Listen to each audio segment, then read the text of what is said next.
জীবনে যত বড়ই হই না কেন, মায়ের ভালোবাসার ঋণ কোনোদিন শোধ করা যায় না। গ্রামে সহজ সরল এক মা, তার দুই সন্তান আর এক নিষ্ঠুর বাস্তবতার গল্প। ভালোবাসা, আত্মত্যাগ আর সম্পর্কের টানাপোড়েনে গড়ে ওঠা এক পারিবারিক জীবনের প্রতিচ্ছবি।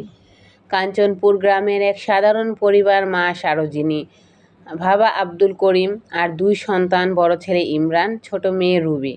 কৃষিজীবী এই পরিবারে অভাব থাকলেও ভালোবাসার কোনো ঘাটতি ছিল না।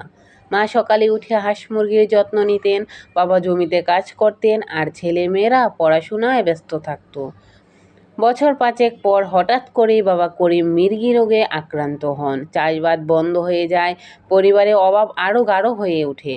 সারোজিনী স্বামীর ওষুধ কিনতে গিয়ে গয়না বিক্রি করেন, ছেলে মেয়ের পড়াশোনা চালিয়ে নিতে নিজের খাবার কমিয়ে দেন।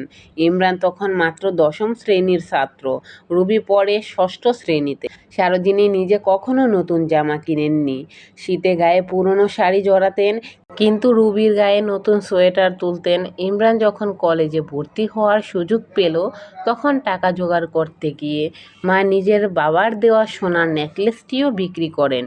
কিন্তু ইমরান জানতো না এসব ত্যাগের পেছনে কতটা চোখের জল ঝরেছে। ইমরান শহরে চলে যায় পড়াশোনার জন্য। সেখানেই তার একটা ভালো চাকরি হয়, কিন্তু শহরের চাকরি, নতুন পরিবেশ, নতুন বন্ধুবান্ধব, সেই সব কিছুর ভিড়ে মায়ের চিঠি আর গ্রামের খবর আস্তে আস্তে তার কাছে ঝামেলা মনে হতো। মা প্রতিদিন অপেক্ষায় থাকতেন ছেলের ফোনের জন্য।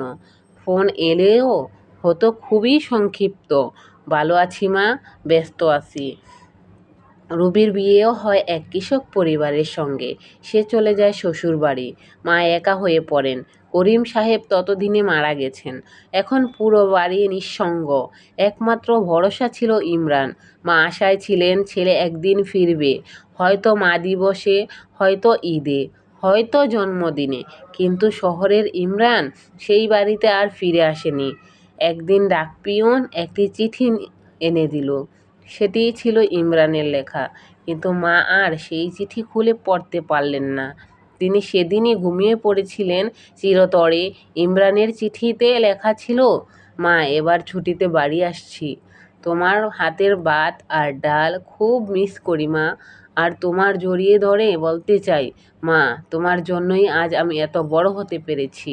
শেষ কথা, জীবনে যত বড়ই হই না কেন, মায়ের ভালোবাসার ঋণ কোনোদিন শোধ করা যায় না।